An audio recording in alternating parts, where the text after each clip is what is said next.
Okay, thank you, sir. With that in mind, we will open the public hearing. We did have two individuals that signed up to speak here. Edwin Folks, are you present?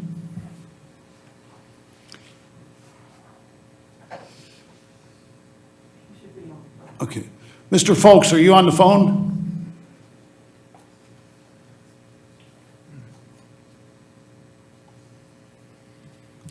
Is Judith Folks on the phone? I am, yes. Judith, could you state where you reside in the county, and then please give us some comments relative to this special use permit? Well, I live in Tennessee, but my family LLC owns some land that adjoins this property. And I really was just wanting to know more about it. I don't exactly know what kind of business it was, but you addressed that a little bit. But if the person that was asking for this, would they explain to me exactly what this is? Is it a storage place, or I don't exactly know what it is. Okay. Let Mr. Love here explain it a little bit. He has in front of him the special use permit application, gives a little bit more detail. Yes, and this information can be found on our website under the Planning Commission. You can read everything that I'm reading now. What Mr. Wood is proposing to do, he is looking to the purchase of roll-off dumpsters, which he would take to commercial locations and target small and large contractors for renovations, demolitions, evictions, and cleanouts. He looks to handle no hazardous waste with this business. He will plan to store empty bins behind his shop on this property, again, per our county ordinance. All three sides of that will be completely fenced, and the building will shield the front. All debris will be hauled to a landfill, and no disposal of anything on his own property. Again, this is a roll-off commercial dumpster service that would be going to general locations throughout the county and surrounding counties, where he would place those, and then folks would fill those up, and then he would properly dispose of. I hope that answers your question. Well, I mean, so mainly it would contain material that has been from, is it garbage, or is it like stuff from renovations? I don't quite know what's going to be in the. I'll let him answer that question, but the narrative reads that it will be large contractors for renovations, demolitions, evictions, and cleanouts. So, building materials. But it's not going to be stored on the property. Not going to be stored on the property at all. That's correct. The only thing, he's operating the business based out of his home business, and his trucks and empty storage boxes will be stored there behind a solid panel fence. So trucks will be going up and down the road down. Yes, that's correct. They will be hauled on a trailer behind a dual-wheel pickup truck. The only truck going up and down the road will be Mr. Wood's truck, because he will be delivering those and picking those up. So it does not allow the public or a contractor to come into the property to pick up a dumpster. His responsibility, the way he set his program up, subject to the special use permit, is the fact that he'll be storing the dumpsters there, the empty dumpsters, and he'll use those to deliver to construction sites, personal homes, whatever the case may be. But the only thing on the property will be the empty dumpsters. So are there many homes around there where he's going to have that? Actually, he's coming off a private road. It is a private road off of Backhampton Sydney Road. It's in the center of approximately 37 acres where he has the shop and the dumpster storage area. There are a few homes on the private road, and there are some homes that adjoin the property pursuant to the way the map is set up in the proposal shows that. But there's a couple homes on the left side of the road as you drive in. Again, it's a private road off of Backhampton Sydney Road to get to the shop and his property. Okay. And but this area is zoned for agricultural agricultural right now? That is correct. And services such as this would only be allowed with a special use permit. But his business would not be agriculture, it would be commercial, right? Well, his business, he's requesting a special use permit for this property for his business. Okay, I don't know where my brother is, he would be helpful, I don't know where he is. Okay, I'm just gonna listen then, if that's okay. Okay, thank you very much. Is there anybody else on the phone that actually did not sign in, but is calling in to speak for or against the special use permit? Is there anybody here in the courthouse to speak for or against?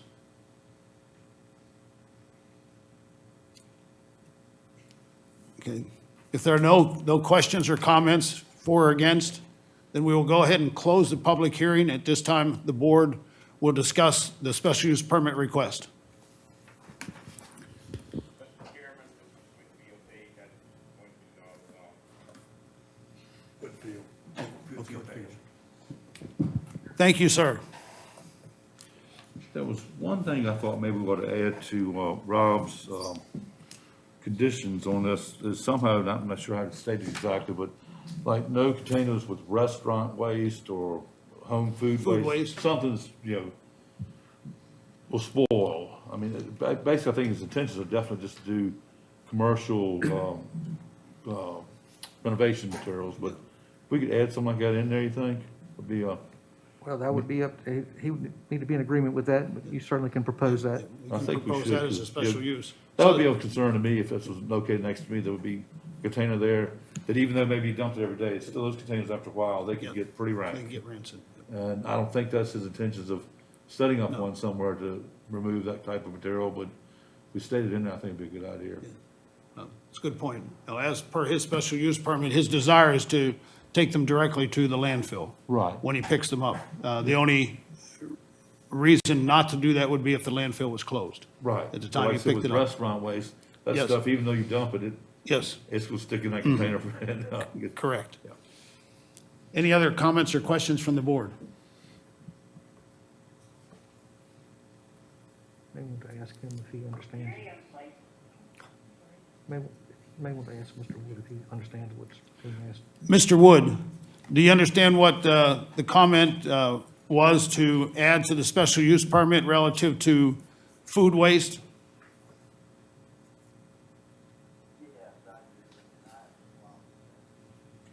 Okay, thank you. I think you framed it as restaurant/food waste or something. Or, We could frame that as restaurant/food waste, not permitted to be stored on the property or the site at any time. Okay. Okay, thank you. We'll add that as an addition to the special use permit. Are there any other comments or questions from the board? We're looking for a motion then for the special use permit with the addition of the contingency or the additional comment we have in there relative to restricting food waste or restaurant waste from being stored on the site. I move to grant the special use permit. with conditions. With conditions. With the conditions brought up by Mr. Jones. Okay. Do we have a second? Second. All in favor from the board, raise your right hand. Whitfield? Okay, thank you. The motion is passed. Thank you, everyone. For the benefit of those listening, this is a recommendation only. This recommendation goes to the Board of Supervisors. They will have, take this up at their October regular meeting, and we will have another public hearing and where final vote will be taken. Thank you. Next on the agenda is a public hearing regarding the CIP. And Mr. Love, if you could fill us in? Yes. Mr. Chairman and members of the commission, we are now at the public hearing phase of the capital improvements plan. This is for fiscal year 2022 to 24. The CIP plan is intended as a guide to assist the Board of Supervisors in developing the county's budget. Process began with the submission of 14 capital improvement expenditure requests from county departments and associated agencies. The CIP includes major capital projects that are non-recurring and should have a useful life of 5 years or more. The estimated cost of the expenditure must exceed $50,000 for a general government project and $100,000 for a school project. All figures used in the CIP represent estimated expenditures by the county. It should be noted that the CIP is strictly advisory. Once a plan is adopted, individual project priorities may change throughout the course of the year. It is quite possible that a certain project may not be funded during a particular year indicated in the CIP. The commission met and determined a recommended priority for these various projects, and you reviewed the final draft at your August meeting, which you have an attachment. I do want to call out that we have one addition that I passed out tonight. As far as the VDOT revenue sharing program, there's under justification, the second paragraph, we referenced the Poplar Hill CDA. This is over Manor House Drive off of Farmville Road. To have this language in there helps us and gets us a good foothold in going after grants and funding for those type of projects. It needs to be listed in here, so we've added that one paragraph. It didn't change the content or the estimated cost associated with the VDOT revenue sharing program. This hearing was properly advertised in the September 8th and September 15th editions of the Farmville Herald. I'll be glad to answer any questions you may have.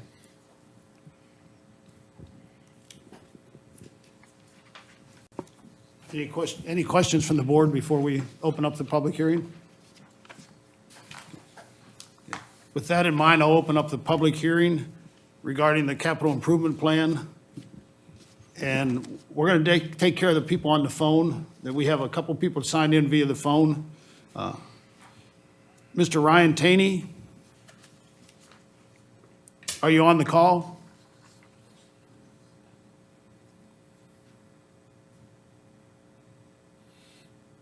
Okay, we'll come back there. Dr. Frazier? If you could come up to the podium, just over here, that would help a lot.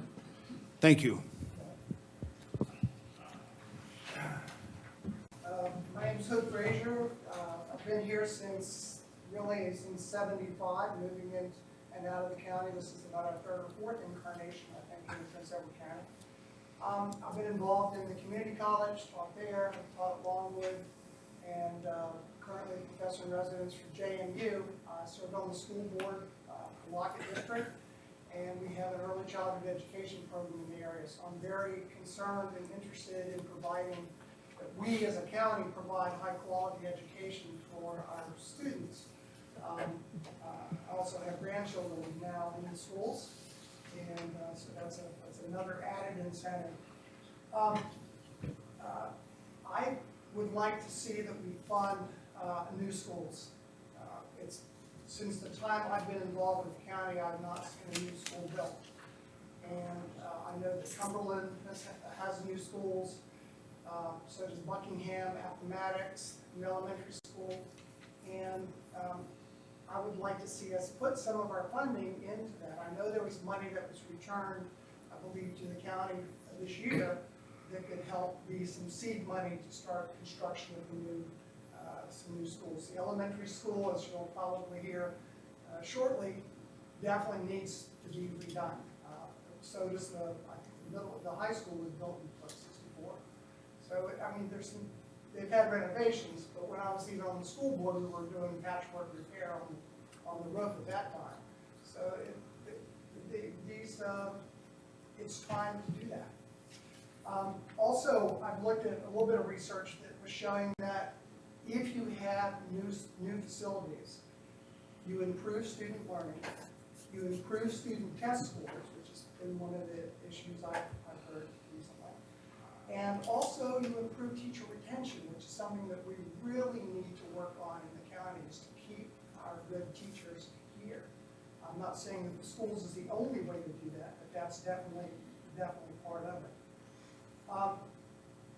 I know that you get your funding sources from either local revenue, bonds, you go through the debt market literary fund, and also bank loans. Halifax County did, I know they petitioned the House of Delegates for a special approval for referendum.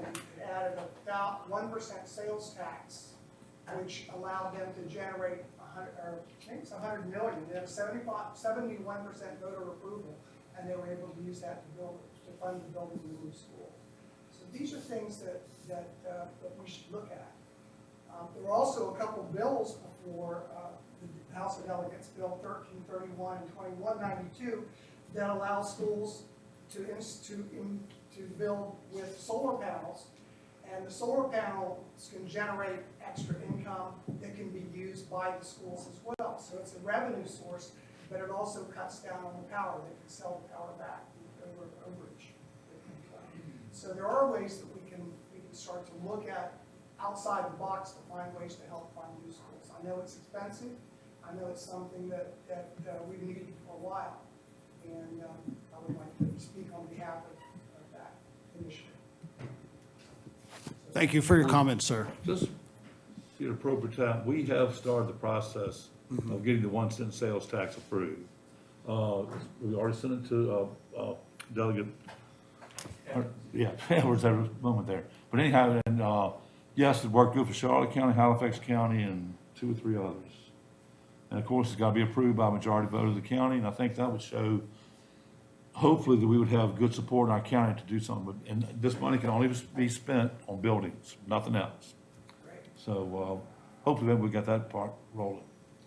That sounds good. And then we can do the mushroom harvest. I think Josh left will talk about that. Thank you. Thank you again. Thank you. Eric Hodges?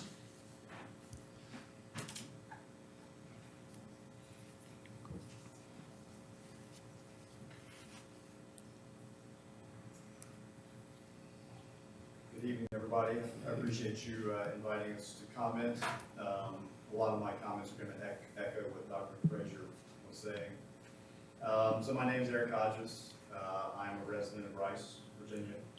I'm here on behalf of myself, my wife, and our 2 small children.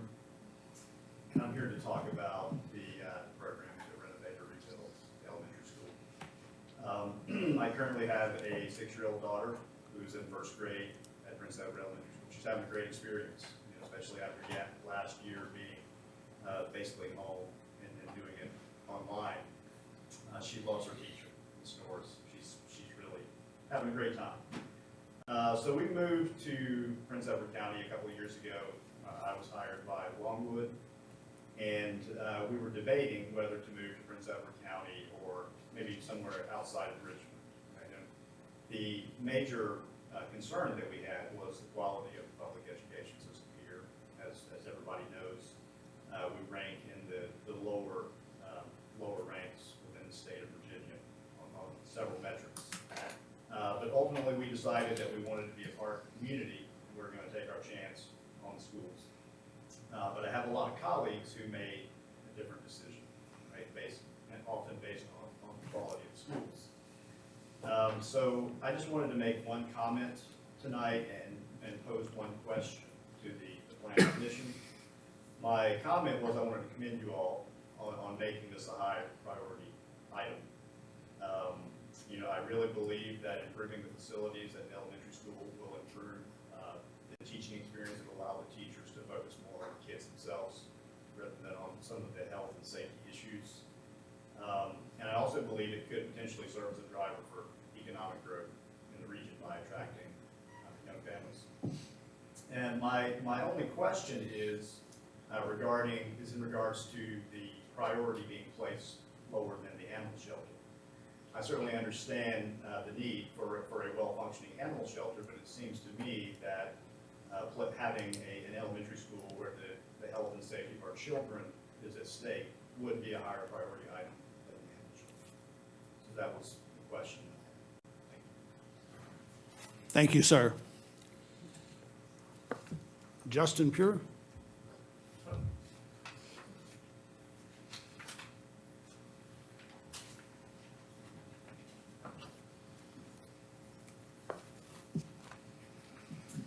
Good evening. Hi, I'm Justin Pope. I live here in Farmville, and I'm here just to lend my voice to those who, I know this is one of several moments in a long process about making urgent capital investments in the schools that I think are long overdue. This is just one occasion that I wanted to lend my voice to those endorsing that process and signaling how important it is. I speak as a parent of two Prince Edward Elementary School students, proud parent, and also as vice president and chief of staff at Longwood, the county's largest employer by far. We employ about 800 people. And contrary to a common misconception I sometimes hear, the vast majority of our employees are Prince Edward County residents. About 2/3 of the people who work at Longwood live in Prince Edward, so this is our home community, and this issue is very, very important to us. I want to thank you all for your engagement with it. The facilities in our schools matter a lot, of course, first to our kids, as with Eric. My daughters are having a great experience. They have great, hardworking teachers, and they're doing really well in school. But we know from a whole body of educational research that the conditions in a school building really, really matter. The surroundings matter. Not just buildings, but classrooms, but playgrounds and outdoor spaces especially can improve student learning. And conditions matter because they allow for learning that is distraction-free and focused. And most importantly, they're a signal that the community sends that the work that is happening here is important to us and it matters. My 7 and 9-year-olds love Prince Edward Elementary School, but I promise you, they notice their surroundings. And we have a responsibility to them and to our whole community to make sure our school buildings send every Prince Edward student a message that what happens here is important. As Hood mentioned, state of the facilities is also hugely important for teacher retention. Attracting and retaining high-quality teachers has to be an essential part of the progress we make with public education in our community. Again, my daughters have great teachers. They work really hard. Ms. Smith, Ms. Simmons, Ms. Bailey, Mr. Barber, just to name a few of them. When you invest in a building and facilities that support them, you are signaling to them that the work that they do is important too. And that makes a difference in persuading them to start a career here and to make a career here. And finally, speaking as a major employer, I can tell you that a quality public education system, both substance and the physical appearance, is absolutely key to attracting great people like Eric and many other people that we're trying to persuade to come and move here and make a home in Prince Edward County. In fact, it is, as it was with Eric, probably the #1 issue we face in making that sell. And I know that's true for other businesses too. When families are thinking of moving here, as my family did happily 8 years ago, they use Google, they read the local newspaper, they drive by the schools, and they poke their head in. And if they see buildings that are new, that are kept up, that are well maintained, they draw wider conclusions about the community. That this is a place that's focused on families, that's thinking about the future, that knows how to work together to solve common challenges, and where children will have a good experience, where their children will have a good experience. We see this every day as we try to recruit people to come work for us, and I know other businesses do too. Schools, both in their leadership and their substance, and of the education they provide, and in their buildings, are the most important economic development tool there is. A saying I'm fond of, and I've occasionally inflicted on Doug, the only book you ever need to read about economic development is 100 pages long. The first 99 pages are blank. The last one says, where does the CEO and the CEO's family want to live? So many of us see such potential in this community, and we've seen so many good things happen here in recent years. But to continue that progress and make this the kind of wonderful place for families that it truly can be in the years ahead, there is no pathway to that outcome that doesn't have a commitment to education. And I understand that it's a multi-dimensional, multi-step process. It's about more than buildings. It's about more than money. It involves all of us. But buildings matter. Conditions of schools really matters. And I just wanted you all to hear from me at this stage in the process how important my family feels it is, or my employer certainly feels it is. And I hope you can send a message to the board of supervisors and the leadership of the community that it needs to be a really, really high priority. Thank you for your work. Thank you, sir. Next on the sign up, Mr. Josh Blakely.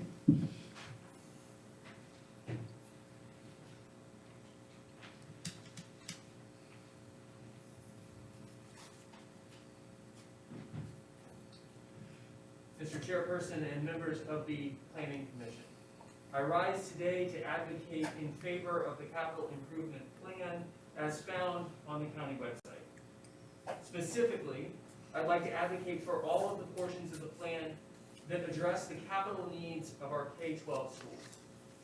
Frankly, I believe that the plan as written likely does not go far enough to address the massive deficiencies in our physical infrastructure. But by approving the plan today, you will begin the process for addressing the needs for our students. You know, I distinctly remember the first day in elementary school that I strapped on my safety monitor sash and badge. It was a vibrant orange, bright and cheerful, and it hung across my chest, clipping into a belt around my waist. The badge perched on my puffed out chest. I stood tall, taking pride in my school and the job I was set to do. Keep the school safe at the crosswalk and in the halls. I remember walking through the halls of my elementary school, running my finger along the joint where the concrete blocks met. I remember kind teachers who encouraged me, who challenged me, who, along with my family, loved me into the person I am today. But you know what I don't remember? I don't remember dodging water dripping from the ceiling or stepping over mushrooms growing out of the floor. I don't remember the musty smell of moldy air or hearing the passed down wisdom of which piece of playground equipment to avoid. But my son and his friends, my son Noah and his friends, they do know these things. They know what it's like to sit in traffic, waiting on drop-off, long enough that they are marked tardy through no fault of their own. They know what it's like to look out their classroom windows to see groundskeepers riding lawnmowers across the blacktop basketball court to beat back the opportunistic plants growing there. They know what it's like to make do with what they have. They know what it's like to lose teachers mid-year due to devastating morale. They know what it's like to try to learn in these adverse conditions. What might their concerns be if they weren't focused on these physical deficiencies? If our teachers, administrators, and staff could focus on teaching and learning rather than on repairs and leaks, how might Prince Edward County soar? If we could utilize the entirety of our facilities, what additional instruction might happen? Instead, we have classrooms offline due to water damage and hallways cramped from buckets set to catch leaks. And please know, I believe in Prince Edward County and its schools. We have weathered previous storms and recovered from worse moral and ethical blights than this. But make no mistake, the conditions of our school are a blight on our record. We, yes, we collectively are failing our children. I urge you, I beg you, please approve this plan to begin to address the crumbling infrastructure of our schools. A few weeks ago, I spoke in the public comment section of the school board meeting and begged them to advocate for these changes. And I am so pleased to see many of the school board members and administration here tonight to continue to advocate. I asked them to think of all the little kids who don't have stable home lives, who don't have watertight roofs over their heads. I'm asking you to think of those children too as you consider this issue today. Since that meeting, I've had teachers and administrators thank me for calling attention to this. At best, they feel ignored. More often, they feel threatened and silent. Many will not go on the record with concerns out of fear of retaliation or reprisal. I've received anonymous photos of issues in the schools. I've been told tearfully that they need a champion fighting for them. So my final thought for you tonight is this. Will you be the champion that our teachers, administrators, and most especially our students need? Will you lace up your safety orange sash and belt to fight for the kids of our county? Will you stand with your community this day to say enough is enough and our children deserve better? Will you? I pray that tonight begins the change we desperately need here in Prince Edward County. Thank you. Thank you, Mr. Blakely. Is there anybody else in the audience that wishes to speak at this time? Okay.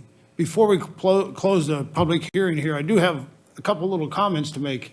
First of all, has been a lot of hard work and effort put in by the county staff, as well as the Board of Supervisors and the Planning Commission to try to put this list together. I don't want to diminish the other 13 items on the list here.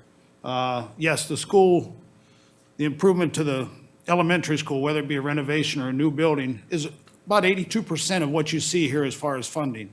But a lot of the other projects are here still to allow the county to operate and be successful, whether it be where we're talking about a new animal shelter, whether it be a new boiler or whatever. They are as critical to certain parts of the county that don't have to do with the school. So the county put this together to look at everything here, but far and away, yes, the school has such an opportunity to draw families, employees, businesses here, and we look at that, but it is a total comprehensive capital improvement plan that we're trying to look at here and approve. So there's be a lot more discussions as we move forward. County Board of Supervisors has a public hearing coming up. There's a lot of different things going on to look how to move this project forward. So I'll try Mr. Brian Taney. Again, are you on the phone? If nobody else has any other comments, then I do have one comment. I wanted to go on the record. We received 5 letters at your place setting, which will be forwarded to the board from residents in Prince Edward County. The majority of those voice support for the elementary school and funding for that. thank you. With that, we will close the public hearing. Mr. Chairman, just a quick question. Sure. Robert, did you have a chance to put together that extra revised sheet on the revenue sharing? Yes, that is at their, yes.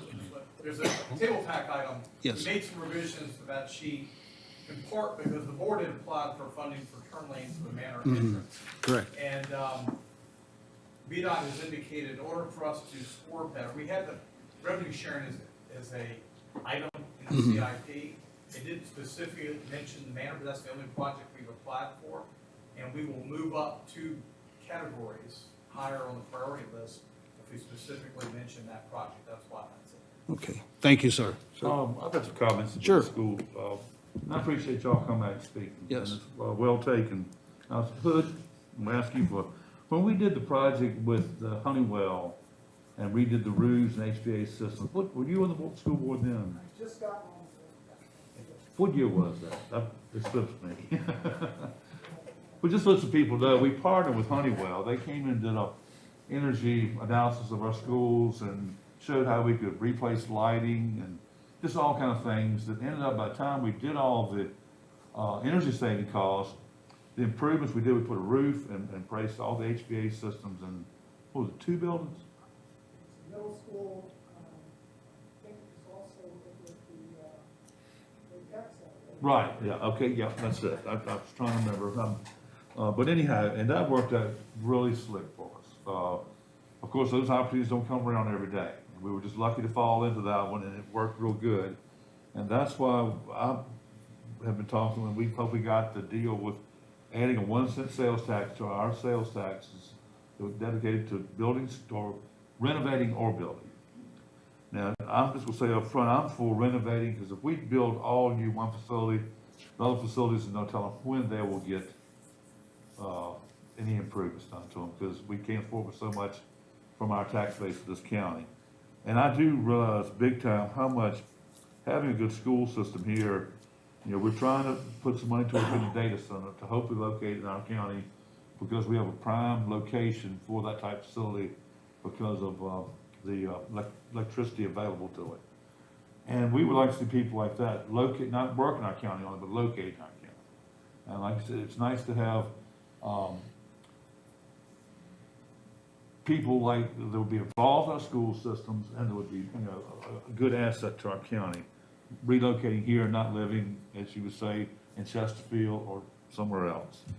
But anyhow, one last little note, and we do fund our schools. Prince, as far as local funding, we are the largest local fund of any of the 9 surrounding counties. I'm not trying to say that makes an excuse for not, still stepping forward with the buildings. But I really hope that people will, look into the 1 cent sales tax. I know I'm for it, but I don't know how other people feel for it. But that'd be a good way to fund this and show the support of local people that, yes, we want our schools to be, in good shape. We do 2 cents and then build all new schools? Excuse me? Can we do 2 cents and build all new schools? One step at a time.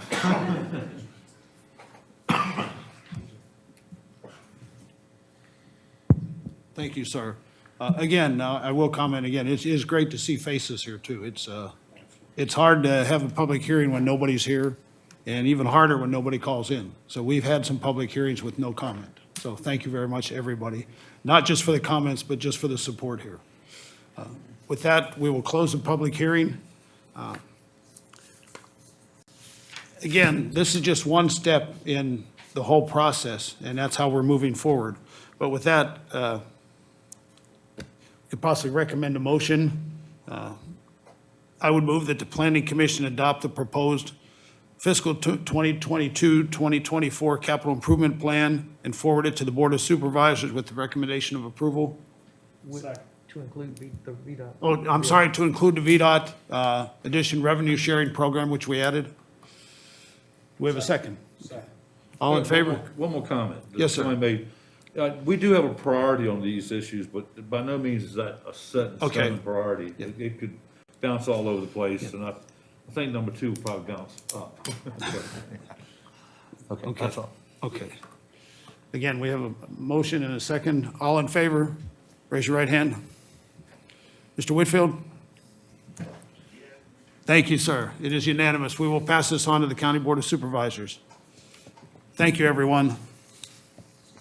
And again, for those in attendance, this is a recommendation to the board. They will take this up at their October meeting in the same process. Okay. With that in mind, the portion of the public hearing is closed. We have a couple little things to do on the agenda yet. One would be comments. Review of supervisor actions. There were no land use matters at the last meeting, so I don't have any report on that. Old business, I don't really have any old business. On new business, I wanted to make you aware that last night we had a solar company that's seeking to locate here, had a community meeting, and I do anticipate them filing for your October meeting. So I'll be bringing you more information on that when that's filed. That is not filed yet, but they are working through their application process to meet our ordinance. And that's a site of approximately 300 acres with about 200 panel acres. And that's all I have. Is there any other old business from the board? Any new business that wants to be brought up? With that in mind, the September meeting is closed. Thank you very much. Thank you.